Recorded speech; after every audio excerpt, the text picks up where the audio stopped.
Lucy, thank you so much for sharing that. Nadi, do you have something to say? Yeah, so about that, Lucy was basically hitting every point that I was going to hit about the prison industrial complex. My only thing that I would add is like when you think about how slavery affected the nuclear family, I would say that slavery basically we know that it like they wanted to separate us, right? They wanted to break us apart. They wanted to destroy our culture. They wanted to make it where we couldn't reconnect. And I think that resilience that Lucy talked about, how resilient and how we always like get it back together, I think that nature in Black people is what made the nuclear family so strong post slavery and throughout the civil rights movement. I think that's why we have the prison industrial complex and why it happened, right? Because they saw all the things that we were capable of, and not just family. Like they destroyed everything that African Americans ever built. Like, have you guys heard the story about Lake Lanier? Like, that used to be a Black city that was thriving, and now it's nothing but a unmarked grave with people at the bottom of a man-made lake. Like every time we do something, Black Wall Street destroyed. Like every time. So I think that the prison industrial complex, the war on drugs, all of these things that have been presented have affected not only the Black nuclear family, but just like the African American life in general. And this is why a lot of Africans, when they come here, they see a lot of like broken families. And even now, like, yeah, things have gotten better, but the influence still kind of exists, right? Like the not influence, like Effect. the Yeah, effects still exist. And I feel like there are Africans out there that look at that as like something that is very strange, that makes it different, because a lot of Africans are family oriented, right? The whole continent, I have seen, at least from my friends and everyone that I know, but like it just seems like family is a very strong thing. And when Africans come to the US or in anywhere in the world where they see like broken families, it's not a very common thing. And they see it as a negative thing, right? And they want to see it as like they're very different, and they just believe in that because it's very common that they see that. But I also wanted to say, like, in terms of slavery, right? There are some African Americans that believe that they have something against Africans because they believe that their families were sold into slavery, and they have like strong hate for Africans because they blame Africans for slavery, for their lives here in the US at least, and them being responsible. And I have heard comments that your people sold my people. And okay, that's crazy. I'm like, first of all, those people are dead. Take it up with them. Thank you. I mean, I want to be.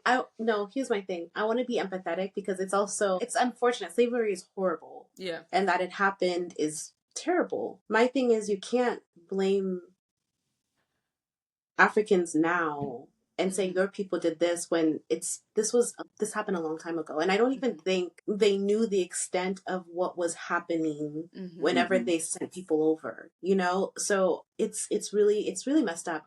I just wanted to say something about Africans also that are kind of like one of the systemic things that they're going through is economic, like, I don't want to say economic slavery, but I think economic destabilization is also something that's systematically affecting Africa that I feel like we don't really talk about or look at, especially I feel like nowadays, or maybe we do. I think in African communities we do talk about it, but I think it's something that affects why Africans are experiencing the lack of opportunities that we're experiencing back home. So one thing that people may do, especially in Western countries who are wanting to go into African countries and gain control of like minerals or oil or all these different resources, is to come in and either give them a loan that they can't pay back with an exorbitantly high interest rate that will kind of enslave them, and they'll say, well, you know what we can do? You can kind of give us these minerals and we will kind of work out a deal where we could have you guys pay us off, and they'll never pay off the debt. Or we have politicians that get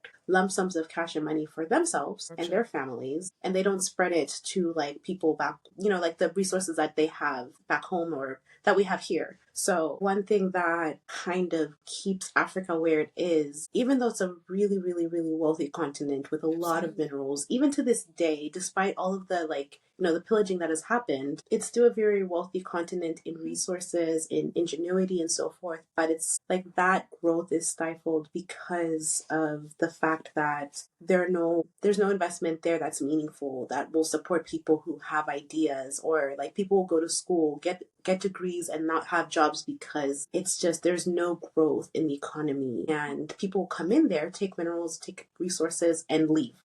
Yeah.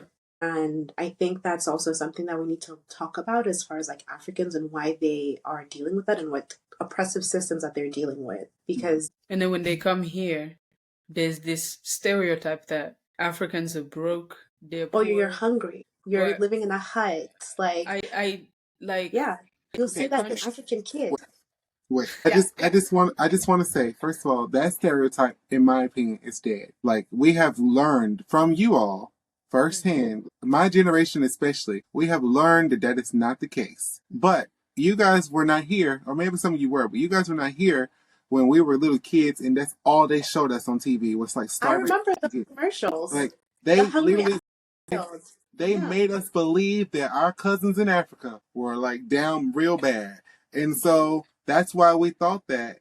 And actually, a lot of us had a lot of empathy for you growing up. Like, we used to say, like, I remember, like, teachers would tell us, like, there's starving kids in Africa. Eat your lunch. Don't do that. And, like, I tell my kids, I don't say Africa, but I tell my kids, there's starving kids in America. Eat your lunch.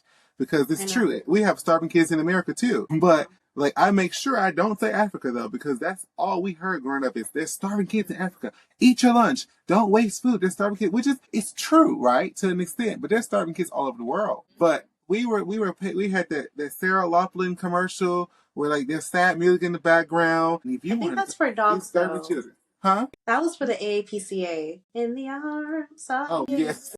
It's AAPCA. So like, you know, that's why. But I will say this about that whole like African like we were told that lie, and that made us feel like some type of empathy for you all, right? And so now, but I said for some, I remember coming here, people asking me, so did you live in a hut?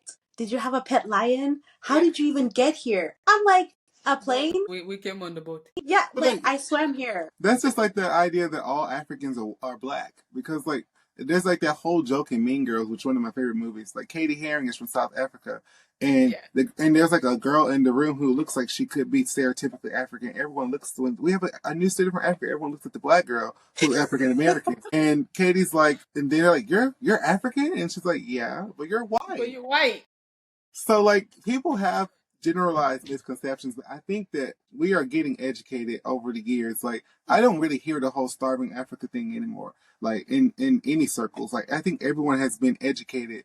We know now because you guys have been so vocal about it. But back to the slavery thing, right? One thing, like, you know, for y'all, a hot point, like an ouchie moment is the African booty scratcher. But we get called sons of slaves all the time. So that's, and I don't know. By Africans? Yeah, by Africans. Or... by Africans. I don't know if you guys have ever heard it or said it in your youth, but that has been like, and this is not just African Americans. One of my best friends that I made friends with here in Japan, she's Trinidadian, and Caribbean people get told that too. You're just a son of a slave.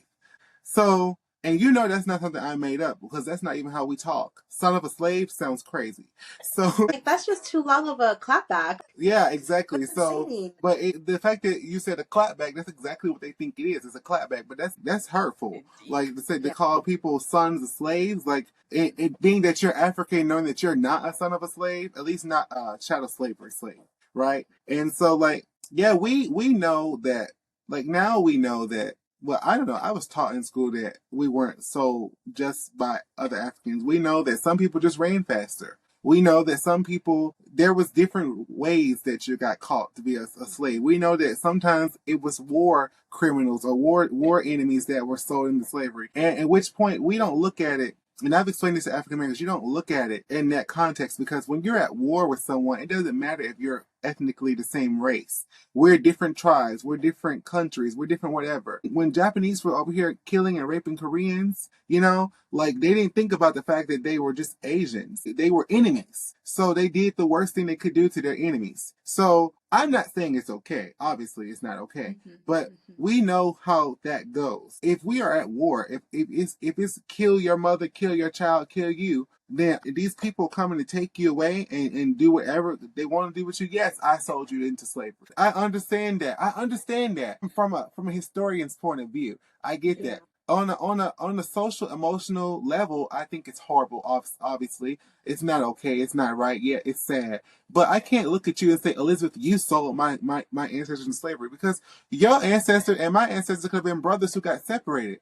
I don't know. I wasn't there. So I feel like most people I know think like that. They don't think that you guys sold us into slavery. Yet they might say that in a given argument just so they can get some brownie points. But no one seriously thinks that everyone that was put into slavery was sold by Africans. Matter of fact, as far as I'm concerned, the most common misconception is that white people just went to Africa, walked in, and chained us up and took us. Like, they don't. That's the most common misconception. I think that once people found out that there were slaves, or not slaves, Africans selling people into slavery, then that's where that came from. But that's a more recent development, in my opinion. Like the last 15 years, people just, when Google became a thing, people finally figured out, oh, it wasn't just black and white. There actually was some black on black crime. But again, if they would have scrolled a little bit further down the Wikipedia page, they would have saw where there was, like, tribal wars and like people, like war crimes and war criminals being sold into slavery. I mean, hell, the British sent all their prisoners to Australia, and that's how Australians exist. And I'm not gonna say what I say to Australians because I'm British. It's kind of like the son of a slave comment. Like, you're a son of a prisoner. You're a son of, like, it's like, it's not okay, but it's facts though. Like, those people were the Australians, not the Aboriginals. Obviously, they were already there, but the white Australians come from exiles. You know what I mean? They were exiled from England. So people just, that's where all of that comes from. Like, it's just ignorance, really. Like, there's the people just on both sides. We don't call people sons of slaves. And don't call people African booty scratchers. It's just as simple as like respecting each other and knowing the historical context behind it. Yes, I know that there were Africans selling people into slavery. We all know that now. But do we know why they did it? If you go back and you put yourself in that time period and you look from their point of view, they didn't know what they were doing. I think had they had hindsight and knew what they were selling these black people into, they might not have done it. But at the time, they were getting rid of their enemies. I mean, they were going to kill them anyway. So yeah, they were doing what they had to do. And once again, it's not right. I'm not saying it's okay, but we have to look at the nuance of every situation before we get angry and generalize. You know what I mean? I'm never going to look at you and go, oh, African, how dare you be African because you sold my people. I would never do that because I'm not dumb. You have to know, I can't blame you for what you did. Like, it's not the same thing. Like, with white people, I understand why some African Americans have such a strong resentment towards white people, because that's only like one generation removed. Like, that was my grandfather's generation that was fighting for civil rights. His grandfather was a slave. Do you see how close that was? That's not that far away. You know what I mean? But you guys, this was hundreds of years ago, and we don't know who did what. And you know what's funny? A lot of, like, if you look at slavery, a lot of it happened in West Africa, right? When they were selling people, like some of the trails and how everything followed, a lot of it happened in West Africa. I'm from Central Africa. Yes, there were some people that were sold into slavery from my country that were taken to West Africa. But the chances of my people in Congo selling other people into slavery. And I've run into someone that said something like that to me, and the person's ancestry thing said they were like 40% Nigerian. I am 100% Congolese. If you come to me and say something like, say my people sold you to into like sold your people into slavery, but you are 40% Nigerian and there's no percentage of you being Congolese, how does that make sense in your head that my people are the one that sold your people into slavery? Here's the thing. So I'm from Zambia, right? And Zambia is a landlocked country. Basically, we do not have any, like, we're not near any ports, any oceans, or anything like that. We have a river.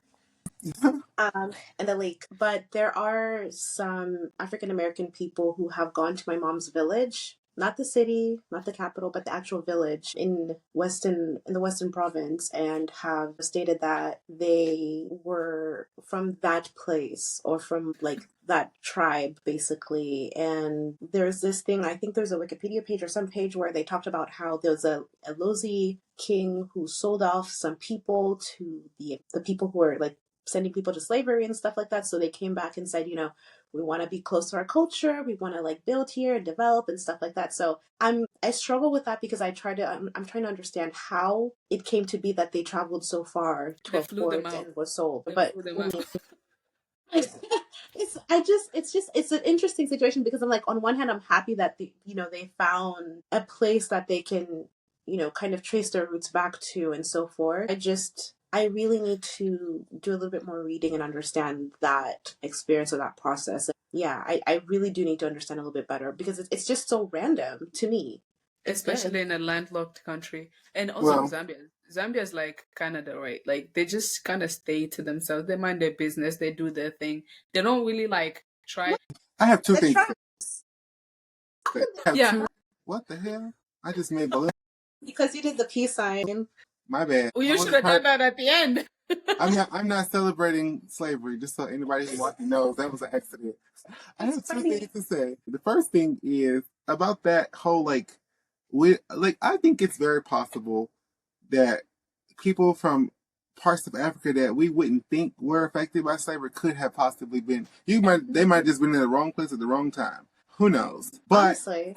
I think it's possible. I can never rule that out. Like if someone traces their lineage back to like some obscure village anywhere in the world, if the DNA says it's there, then I guess it's there. I don't know how. I'm like you. I would like to know how, but anything's possible. I'll give it that. I did a DNA test, and my DNA test didn't even say anything about Zambia, which is what's crazy to me. It'll say like sub-Saharan Africa. It'll say Congo. It'll say first it said Nigeria and West Africa, and then it kind of started moving towards like yeah. So I don't know. But also, this is gonna piss some people off, but I think we need to blame the American education system. And this is not just African Americans, but this is like and everybody is not uneducated. Let me be clear. There's a lot of intelligent Americans who know a lot of things, but there's those loud ones who go on the internet talking about Africa as a country. And I think Everybody that says that. It's pisses my only soul. It pisses my soul off because Africa is a whole continent. We learned this in like kindergarten. Yes, we know. I know. They taught us that Africa and the other continents were continents. But to be fair, people do this with Asia and China too. They conflate China with all of Asia, which pisses me off because China is not all of Asia. It might be a big country, but it's not all of Asia. You know what I mean? But anyway, that's off topic. Back to what I was saying. I think we need to blame the education system for allowing people to grow up thinking that all Africans are the same. Because it's like saying all Asians are the same, all Europeans are the same. Hell, not even all United States American citizens are the same. Each state is like its own little country. You know what I mean? That is the problem when it comes to that. It's the miseducation. People saying your people did this, but baby, your people. If you're watching this podcast, the two people on the screen next to me, they even have the same people. They're two different people. So you say your people to one of them. Who are you talking about? You have to think about that. Your people, my people did nothing. You're gonna go up to a South African and say your people, and they're gonna look at you crazy like, no, actually my people have these problems here in our country and we had to deal with this. So y'all need to think about for the Africans, give us a little leeway. We're Americans. Some of us got very lucky and got great education. Some of us did not. It's very hit or miss, babe. And for the African Americans, you're not in grade school anymore, hopefully. If you're watching this, you probably aren't. Do your research. Africa is not a country, it's just a continent. Yeah. And there are 54 countries, as Elizabeth just said. And basically, don't say your people to African because you don't even know who their people are. I don't even know who their people are. They don't all look the same. A Somalian and a Congolese person do not have the same people. At least I don't think so. Do you? Well, do we?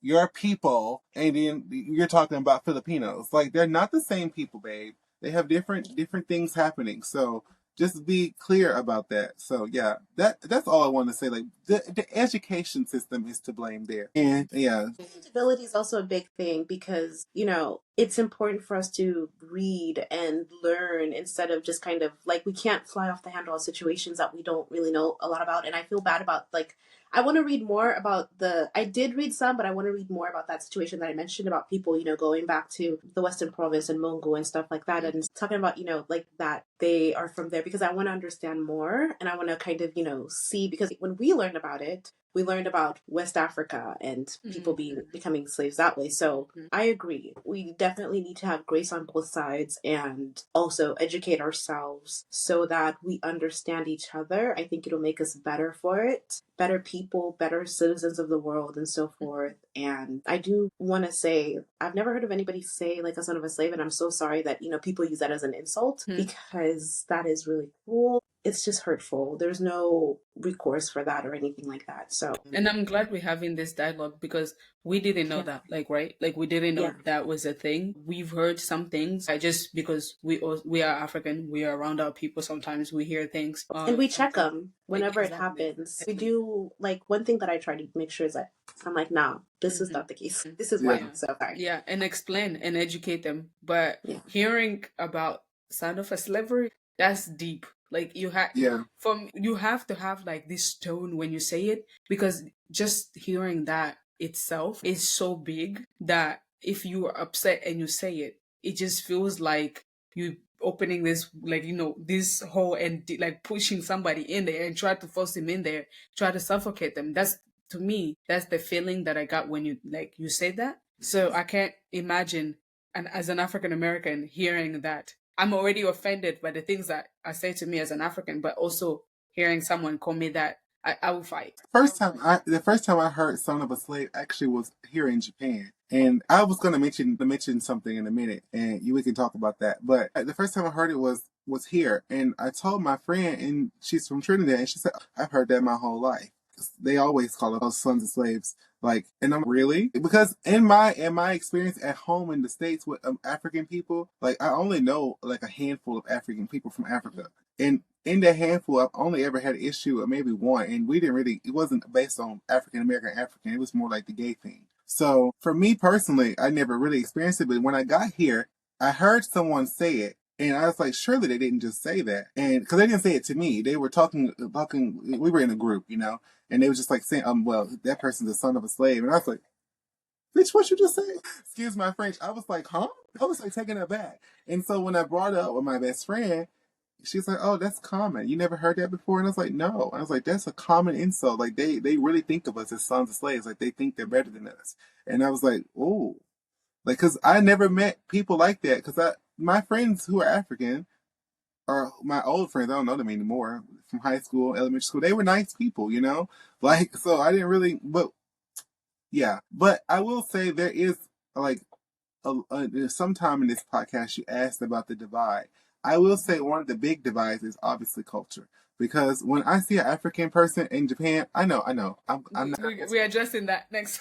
Okay, ask the question, then I'll get back to you. Yeah, okay, all right, okay. You keep going like a step forward. But I like that. I like that is you thinking like that. But so the next question is, how do cultural differences such as views on identity, community, or success play into how Africans and African Americans view each other? Okay.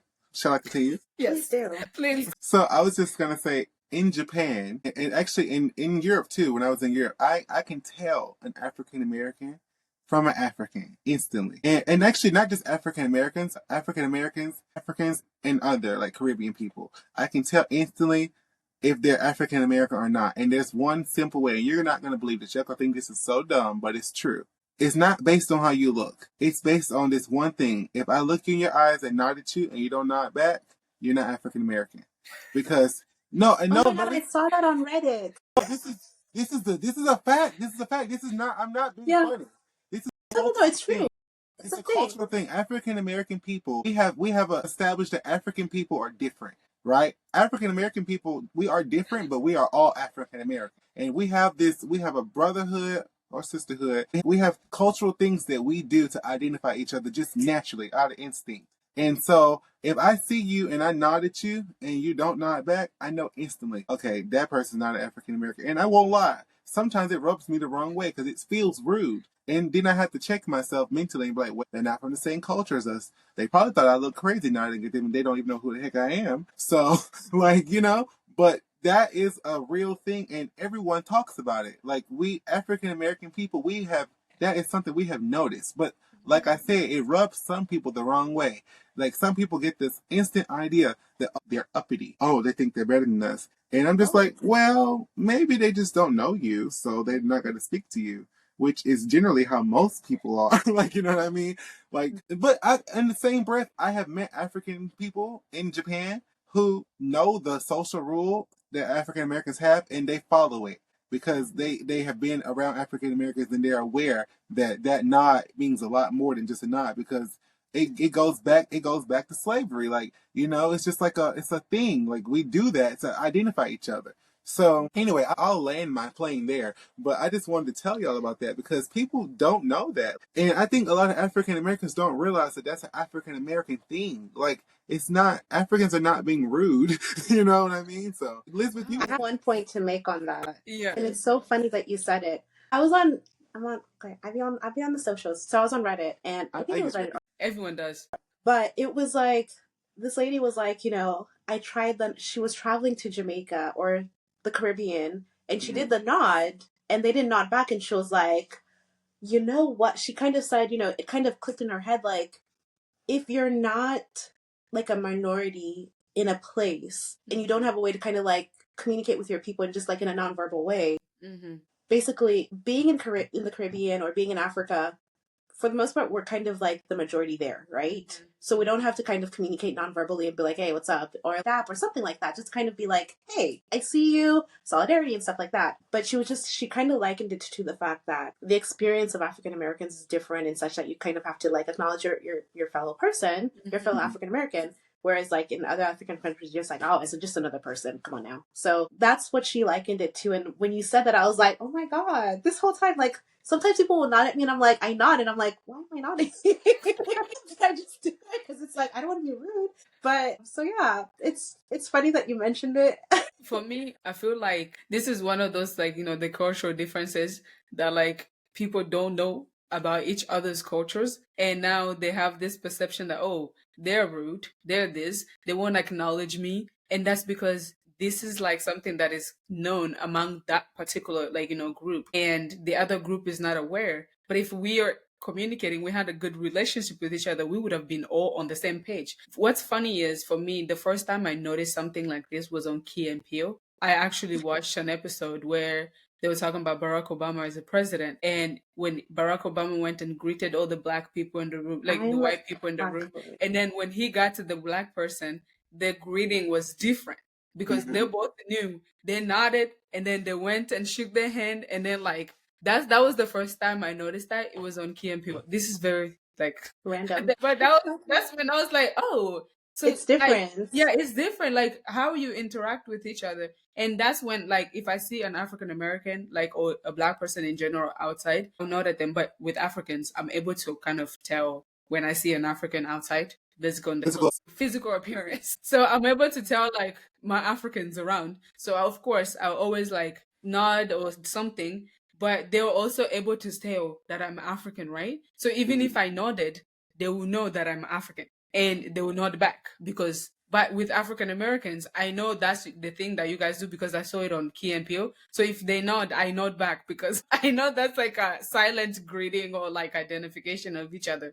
But if I didn't, I would have just continued walking. And I think that because you're in America and you're around African Americans, you know that, right? But like outside of America, when we leave that country, some people have never been to that country. So like in Japan, there's Africans who their escape from Africa was to Japan. Not escape. Well, you know what I mean. I escaped from America, so don't get it. Don't take it. You know, we like to escape. Like they immigrated into Japan, and so they have never lived in America, so they don't know that. And so like, and I'm just using Japan as an example, but in Europe the same thing happened. Like it happened with me and my sister. We nodded at somebody and it didn't nod back, and we talked about it. I was like, well, girl, they probably never even been to America, so don't get offended. Or if they have been to America, they just went and visited. They never lived there, and so like.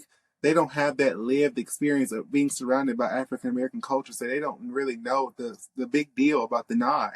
And so I think it takes having a world view to kind of see things from other people's perspective. Because if you live in America and you've never lived in another country, everyone that comes there, you expect them to follow your norms, right? But once you live in a place where your norms are not irrelevant anymore, you realize that, okay, well, maybe that's not a bad person. Maybe he just doesn't know that we prefer to acknowledge each other, to show solidarity or whatever. So I don't really blame them for it, but it definitely is like glaringly obvious. Like, not just Africans, again, Caribbean people too. They a little bit more rude about it. Like my friend, she'd be like, why would I speak to somebody I don't know? Duh. Like, okay, facts though. Like, okay, if that's how you feel. I understand, because like, why would I get mad about that? Because Asian people don't, like, when I walk down the street, Japanese people don't speak to me. I don't expect them to. Why would they? I'm a stranger. Like, every now and then, someone will say "Ohio gozaimasu" or something like that. They'll say good morning, like a little grandma on the street, just because she's a nice person. But I don't expect it, and so I think you have to take away your expectations. And culturally, we have a lot of expectations that we put on other Black people who are not African American Black, and we have to take those away because y'all have a different culture. And so that's where I think that comes in. And then, of course, I don't know if I'm allowed to ask or bring topics up, Liz, but am I? I just want to say this. There's this whole debate about whether African people, get ready for the gag, y'all. African people, are they really Black or not? In the American context. And that is a big cultural argument that's happening right now. I see it all the time on Clubhouse. Are they really Black? Girl, I see your face. I told you to get Wait.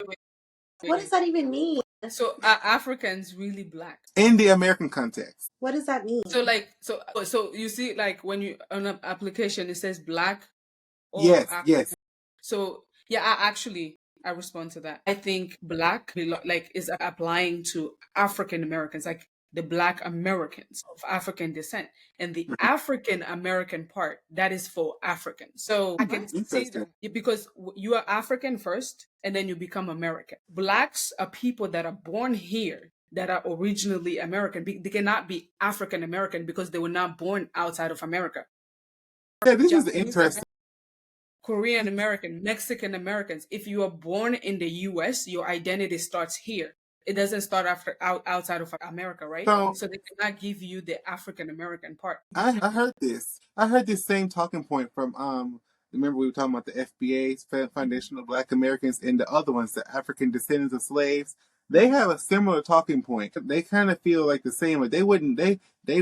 I'm not going to speak for them, but from what I heard, they would prefer have FBA or ADOS, whatever their acronym is, instead of African American, and they would prefer you guys go by African, just African, or African American, I guess, but they say African. I listen to this on Clubhouse. Sometimes I just like to go on Clubhouse. If you guys don't know what Clubhouse is, it's an app where you can listen to people talk about different things. I like to just go listen to craziness. And so I sleep to it. It's really like background noise, you know? And so sometimes I hear them talking, and sometimes some of the stuff they say makes sense, but some of it sounds a little bit like a fairy tale too.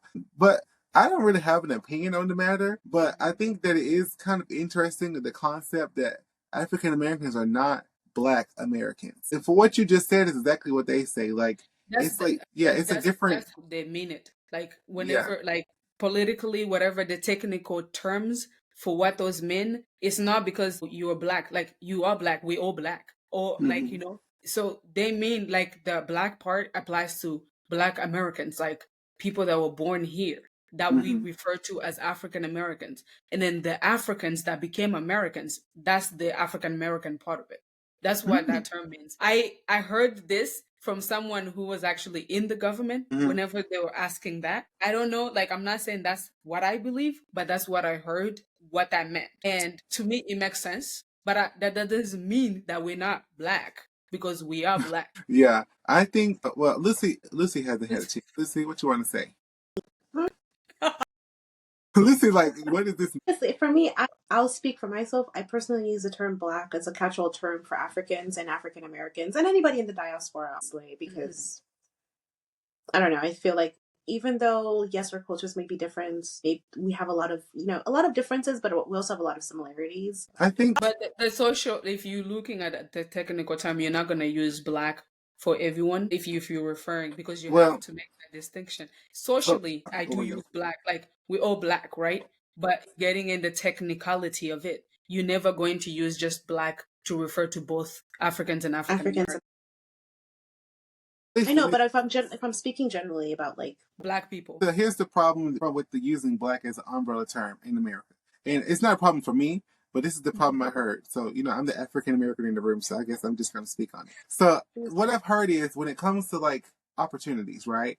And I don't mean, and not just like college, but like acting or like musicians, all that kind of stuff.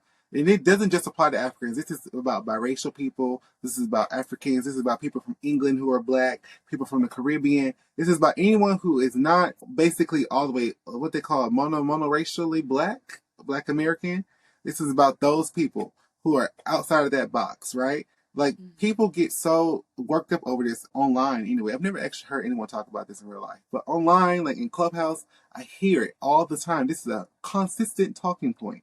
Like they are giving these people credit for being the first black person to do this, the first black person to do this. But they're not really black. They're not black. They're not black Americans. They're biracial, or they're African, or they're from England. Idris Elba is not a black actor. He's an English actor. Like this is the stuff that I've heard. And honestly, like I said, I don't really know what to think about that, but I just would like to hear from your point of view what you think about that, because I mean, in my humble opinion, if Barack Obama isn't the first black president, well, then that means we haven't had a black president. You would think that you would want to claim someone as the first black president. I mean, he got 2 strikes against him. He's African American, and he biracial. Yeah. No, he's not. His dad is African, right? So, yeah, he's African American. He's not black.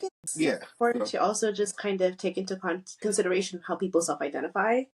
Mm-hmm. If Idris Elba identifies as a black man, who are we to say he's English or he's, like I'm just saying, like there's so much nuance to it. Like if someone is biracial or multiracial, is that a term? Yeah, that's right. Yeah, like if they identify or they feel closer to one side of their family or something, like I can't come and tell them, nah, you're black. Like that's insane. Or no, you're African American. No, you're this. Even in Africa, there are Africans who are like mom is from this tribe, dad is from the same tribe. That's it. There are some who are, and this is also something that kind of sparked controversy. So in Africa, when we speak of colors, we're speaking about people who are biracial, multiracial, or even like just a different segment. But in America, that term is used derogatory, or was used derogatory terms. It's just because everything is like the world is so nuanced and a lot of people have different ways that they identify as themselves. I struggle with like saying, oh, this person is this or this person is that, because I don't want to be wrong or I don't want to be their culture. And I will say, we're all black at the end of the day, but people are like different, like they're different fragments or the different segments, and we all have our different idiosyncrasies basically that make us who we are. And I think that's like the beauty of our culture, or like of being black, or of being like from Africa, or being African American, being British African. I don't actually, I remember when I lived in England for a while, and I was surprised by how they categorize like black people there, but I can't remember it. But it's like you can't just, I don't know, I don't want people to gatekeep and say you're not black, because I think that's a little crazy, right? It's kind of out there. But that's what they're doing, friend. That's what they're doing. So personally, I always identified as like mixed or black, right? I never identified as African American because I'm an English major and I'm very literal. And there's nothing about me besides my skin tone that can even come close to Africa. I know nothing within myself, within my family. I know nothing of Africa. So I've never called myself an African American.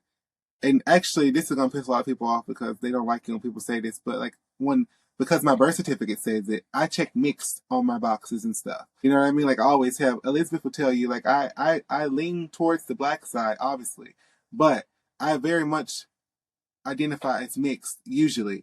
Unless, like, it depends on the crowd. Like, if it's just black people, I'll say I'm black. They're going to ask me what I'm mixed with anyway. And so I don't really, and then I'll get into that. But generally speaking, I just, black. Black for me has always been an umbrella term for all people who are black. So not dark skin, just African descent? Yeah, African descent. Like Zendaya to me is black. Mariah Carey is black. Barack Obama is black. But there are people who disagree with that for a multitude of reasons. And I just wanted to know what y'all thought about it because it is highly at African people because you guys are the majority of people besides biracials who come into the United States of America and get the black classification and then make movements and achievements and they go first black person do X, Y, and Z. And for some reason that really upsets a lot of people who identify as African American / ADO / FBA or whatever it's called. So yeah, like that's so interesting to me, and I just wanted to know because I've never actually talked to African people about that. Like, how do you feel about that? Like it's crazy that this is happening now. And I'm glad like we're having this conversation. That's the reason why I also wanted to do this podcast is because I want us to be able to have about like conversations about uncomfortable topics. And this is one of those topics that I think is like uncomfortable to discuss, but it's necessary, right? We hear so much about like, oh, Mexicans are crossing the border, coming here and taking our jobs and stuff like that.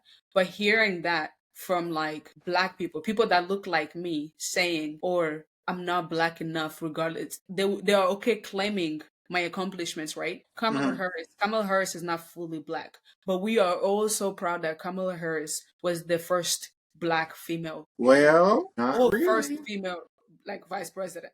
People Not like really. no, a lot of black Americans, including Africans, like we are all proud of that fact that she has that black in her. But it's crazy that there are people out there that think that way, like today in 2025. They're so quick to remove the black when it's somebody like Kamala Harris. They find every way in the book to classify her as not black. Oh, she never said she was black. Her family's from Jamaica. Oh, she's Indian. She's this. She's that. I have heard it all, girl. And because it's like these type of topics tend to find me not because of the African thing, because of the mixed thing. So like I tend to always get put in these conversations because people want to know what I have to say. And then I always think on both sides, right? Like, I understand that the one drop rule is problematic. I understand that we probably shouldn't classify someone who has 3 white grandparents and 1 black grandparent as white. Just like you shouldn't classify them as black, you wouldn't classify me as white, right? I get that. That makes sense. Like, we're not going to sit here and say Drake's son is a black man. Like, okay, Drake's son is basically like almost white, right? We get that. I understand that. I get it.